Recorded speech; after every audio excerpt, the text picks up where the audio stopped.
Good morning. Good morning, all. How are you? Happy Tune In Tuesday Happy and Tune In welcome. Tuesday. Welcome to the Positive Energy Podcast with Marcy and Kelly. I am, of course, Kelly. the one and only Kelly A. Watts. Oh, only Marcy. way I can be. And this is my partner in spirit, Marcy Pellegrino. How we doing today, Marcy? Good energy? I'm doing all right, yeah. Yeah, So same it here. just kind of stunk. I didn't get to bed till after midnight last night. But other than that. Yeah, you got to get that good rest. I know. I think I mentioned to you guys before, I live off of like 4 hours of sleep and tons of Bustelo. That's pretty much what it is. Well, the coffee isn't even doing anything. It's weird. Yeah, see, you're not drinking the right coffee. I'm not drinking enough water. That Water. you must, yes. Yeah, again, that's the counterbalance. You got to make sure you have it. I tell you, have those two I big, know. clean, 32-ounce jugs of water. I drink 2 or 3 of those a day, easily. All right, so today we want to try and go into something that I think is applicable for everyone, and it's something that we also kind of talk about ourselves, among ourselves. The idea of being versus doing.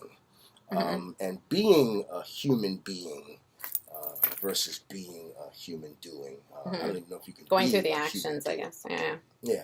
But what's your take on that a little bit, Marcy? Let's talk about that freely. I think my definition in my mind is versus just being there and going through the motions is actually being aware and like kind of, I know it sounds like the Eckhart Tolle, but like living in the now and taking it in. You know, that's me. That's what I think. Yeah, no, I'm with you on that as well. Being is, I usually say be. Big capital letters, B-E, be. Yeah.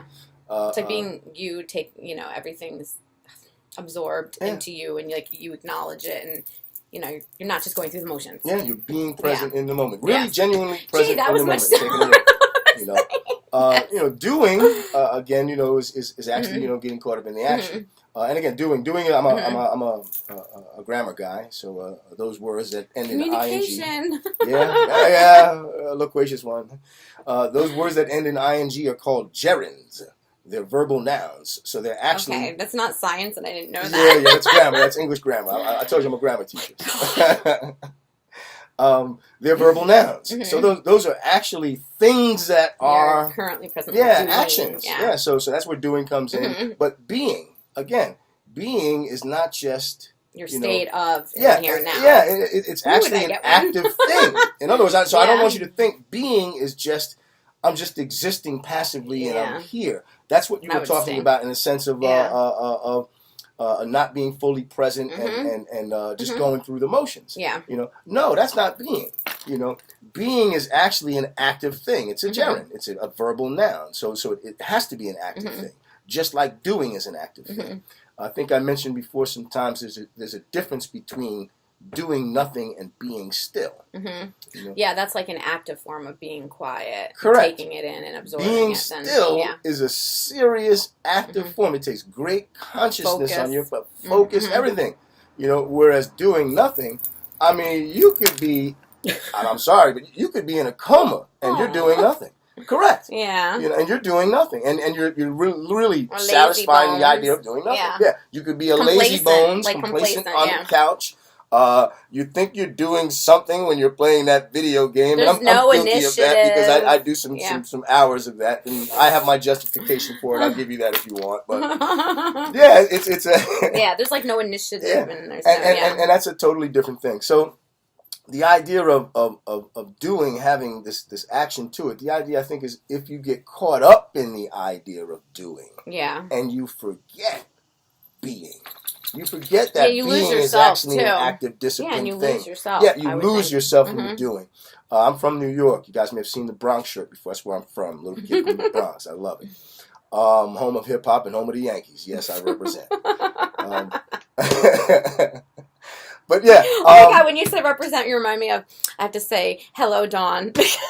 Hello, Dawn? She always used to say, she's in my family. She always used to say, "Oh, I can't make it to this, but so and so is going to represent." So when you said represent, it just made me giggle. And I'm like, "Go on, never mind."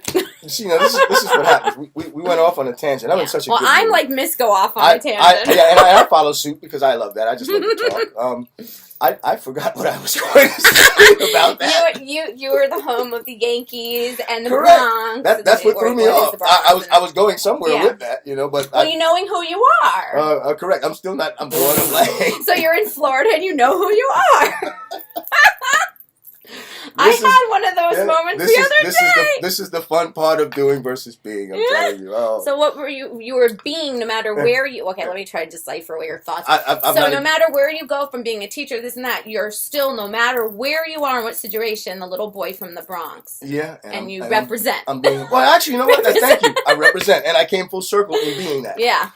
This reminds me of a discussion who you are. that I had with a colleague. So you did good. And yes, you did. And actually, I was like, wait a minute, hold on. You're going to figure me out? Oh, I'm waiting for this one because I've been trying to figure me out for a little while. I know sometimes it's easier for people because so we're not hard on you, like you're harder on yourself. We get in our own way so much more than anyone else does. And usually I tell people, that's why I use this idea of stop back and dig, take a step back and dig yourself. If I step outside of myself and look at myself, I see myself differently than I normally would see myself. And it's also, we talk about how people perceive it. Correct. It's always about the perception. It's never about how I'm doing it. It's about how people are perceiving. Yeah. But the conversation was on this whole concept of being versus doing. And, we were talking about it, and actually, of course, in the sense of humans, and we were on a philosophical discussion about it. And I said to him, philosophical. I can't believe that we're going to be a either or. I'm the dichotomous one, so I'm a being doing kind of guy. I'm going to be both of those. And I said, I have to believe that because we're humans, and our purpose here is to develop and survive and grow, we have to be humans becoming. So the question became, humans becoming what? What are we becoming? But we are more than just human being and human doing. We're human becoming. And we kind of batted that around for a little while. We went off in a whole bunch of different angles with this. Good thing I wasn't there for that. On a universal metaphysical scale to the truly down basic scientific scale. And we basically came to the conclusion that, we're humans becoming more human. That's what we're supposed to be doing. That's what we're supposed to be being. We're supposed to be humans becoming more human or humane. Once we get would that, be nice if a lot of us. Once we get that for ourselves, then we emit that to everyone else, and we kind of. Then we can see unicorns in the sky. There we go. Well, actually, we probably will, because then we'll be able to actually recognize the aliens that are trying to communicate with us, because we're going to be on the same vibe in extraterrestrials. Like, listen, it's hilarious because I have pictures of spirits, of course, actually in a photo. I'm like, Dad, can't you see that? There's like hollowed out. I mean, it was just creepy. I'm like, look at this, look at that. Can't you see the arms? Can't you? I mean, it's so right there. My dad's like, no. He's like, but I do believe in aliens. And I'm like, listen, I'm not saying aliens don't exist, because why should be so narcissistic to just be the only ones here? If you think that, you're there really, are really pictures in my house, and then my son playing with them with these white wisps and everything. Like, really? How do you not see that?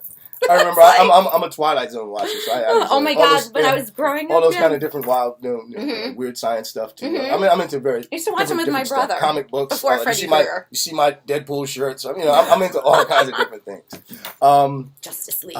Again, here we go. Off on a tangent. I'm trying to figure out where I'm going.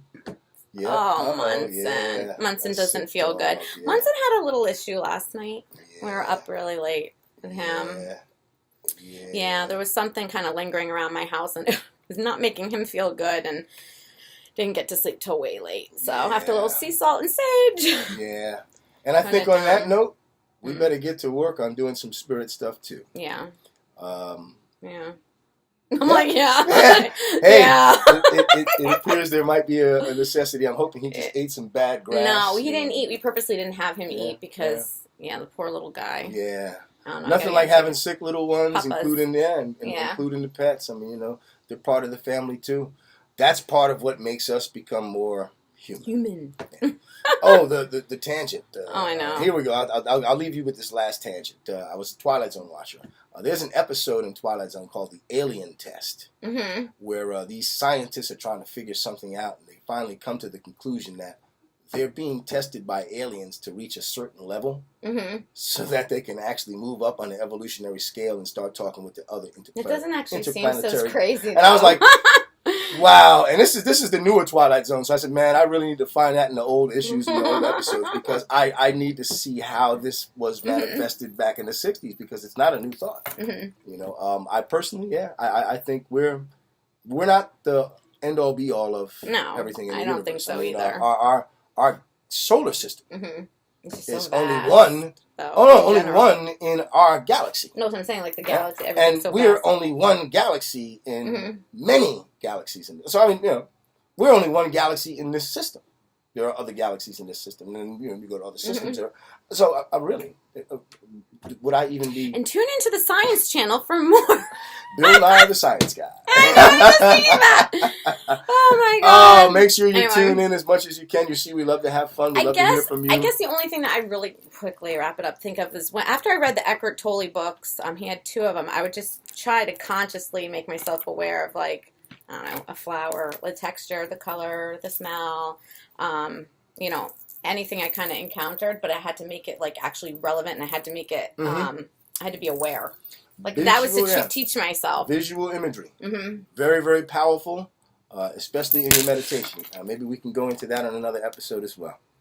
All right. Keep tuning in. Please subscribe to us on YouTube, Positive Energy Podcast. Like us on SoundCloud as well. Subscribe there, become a follower. We're also on Twitter, the same name, Positive Energy Podcast. Always catch us on Love Light Energy, and of course, email us personally if you want. Totally. And the email too is on positiveenergypodcast@gmail.com. All right. Bye. Love Light Energy. Love Light Energy.